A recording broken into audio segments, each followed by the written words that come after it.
Nearly £17 billion is still needed to bring roads in England and Wales up to what's described as their ideal condition.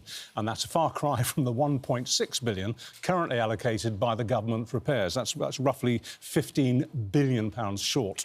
But with recent cuts to the winter fuel allowance and, of course, expected cuts to welfare benefits, should we prioritise pothole repair? The actor Nigel Havers says, for goodness sake, yes! Potholes affect people's everyday lives. He's been directly impacted. While criminal justice academic Ruan Udawarege Pereira thinks politicians should focus on issues like deprivation, crime and health instead. Very good morning to you both. Morning. Nigel Havers. Good morning. How many cars have you lost to potholes? I've lost a car. I've always lost my life. I mostly drive a motorbike, and it's really, really dangerous if you're on a motorbike. Talking about prioritise, this is not about prioritising. It's about government failure. Every pothole is a government failure. And every government, past governments included, of course, fail to fix the roads. We pay a road tax, which goes up and up and up. Where does the money go? It doesn't go in fixing the road. That's why we pay a road tax. What's your diagnosis as to why things have got so bad? Really bad government. Heidi Alexander, I hope you're listening to this. She's the Secretary of State for Transport. What is she doing about it? Have you heard what she has to say? What do you say to those, and we're going to come to this point in a moment with our other guest, who say, well, hang on just a minute, potholes, yes, they're a problem, but there are bigger priorities. There are other areas where we should be spending public money. It's not about that, Richard. You know that, I know that. It's about good government. It's about working out what to do with all the money that we, the taxpayer, give the government.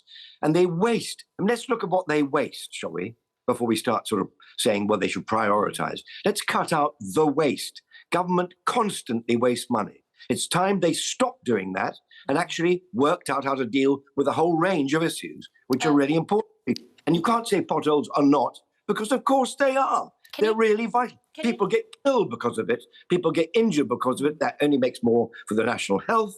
I could go on and on, but I mean, come on, get a grip. Nigel, can you just explain, when you're on your motorbike, just describe the experience of being on a potholed road? Well, you have to avoid them, otherwise I'll come off the bike. And avoiding them means you might swerve into a car coming the other way, or, I mean, it's really, really dangerous. And they, you know, I know the Romans built roads better than we do now. Actually, I think as a country, we've lost the will to build. I mean, look at Hammersmith Bridge.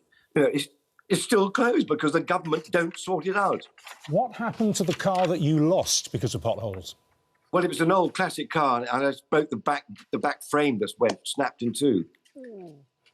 Yeah, so it's literally cost you, and you're worried for your own life. I mean, I know when I'm driving and cyclists try and move out of the way of the potholes locally, it feels very risky.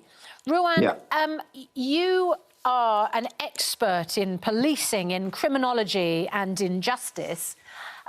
Therefore, you think that money could be better spent elsewhere, and we're all obsessed with potholes to the detriment of other things. But do you not understand Nigel's point? These are risky roads we're driving on and operating on. I live in the Highlands of Scotland, but I actually work in the East End of London. And where I live, the potholes are absolutely diabolical. Sutherland is well known for terrible roads. I am not diminishing anything Nigel has actually said there. But I'm coming back to what potholes have become a political game around election time, where you've in fact got a picture of me when I was a councillor kneeling beside a pothole to win people's support. Now, did I then change? Was my first priority potholes? Thank you for putting it up. I look a lot younger there. Was my first priority in the council to fix the potholes? Well, no, it wasn't, alas. It was other factors, finding cuts, getting savings, etc., and trying to find further resources. So I'm not diminishing what Nigel has said at all. I mean, the UK's potholes are basically a metaphor for how government is dealing with public services. And I think Nigel will probably agree with that. We hastily patch things up in the cheapest means possible and then literally days later, the pothole, the metaphorical pothole, a real pothole, is now reopened again and causes all the damage that Nigel has highlighted. But surely you'd agree. Surely you'd agree that safe, drivable roads are a fundamental basic of a modern civilized society. We've never had problems like this before. I mean, I'm 69 nearly, and I've been driving for over half a century, and I've never known it like this. And I've never known potholes on motorways, and there are potholes on motorways now. Again, I'm not going to disagree with you. I'm saying that the problem is wider than just potholes. Potholes, to me, are the metaphor for the breakdown that we've seen with public services. We must reinvest in the road structure, the infrastructure of the UK. Our economy is dependent on it. But equally, we've got to be investing in the human resources that we have, i.e. the public, their health and well-being. It's interesting, Dr. Hillary was on just a few minutes ago, and he talks about that solution-oriented, a proactive health and well-being approach to tackling problems. That is where I'm coming from. We must be seeking a more, we've got to be seeking innovation on how we change this. Yeah. We can't simply be going back, putting a bucket load of asphalt in a hole, as I will be watching over the next couple of weeks in the Stratford that I live in, only for that to, by the end of the summer, it's all gone again. Rowan, you referenced the fact that you used to be a Lib Dem member who campaigned on issues like potholes. You wrote an article in The Sun 12 years ago. Can anyone explain the Lib Dem obsession with potholes, was the title of your article. Are we getting our priorities right when we establish major campaigns over such mind-numbing issues? Should we seriously be spending such disproportionate effort, resource and irreplaceable time on such comparative trivia when all it exposes is the pettiness of local politics? Nigel, presumably your answer would be yes. I just don't understand people. I just don't get it. That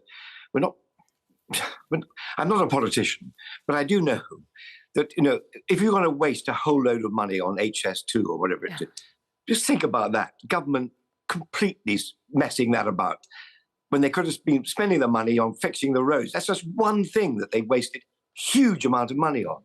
Now, you know, we're a small island, we depend on communication, getting things from A to B. If you don't fix the roads properly, we're all going to be stuffed. So let's get a grip, government. I'm not saying it's this government, it's every government. They haven't got a clue how to run the roads and the transport system here. So, come on, get a move on. Nigel and Rowan, thank you both very much indeed. You asked if we'd asked the Department of Transport for a response, and we have one. They're investing £1.6 billion to help local authorities resurface local roads and fix the equivalent of up to 7 million extra potholes over the next financial year. But we've just heard that 17 billion is what's required. So that leaves a big hole of 15 billion. We're 34th. We're third in the best roads in Europe. We're number 34. How about that? Thank you both very much indeed. And we asked the audience, should we prioritise potholes? And here is the result. 62% said yes.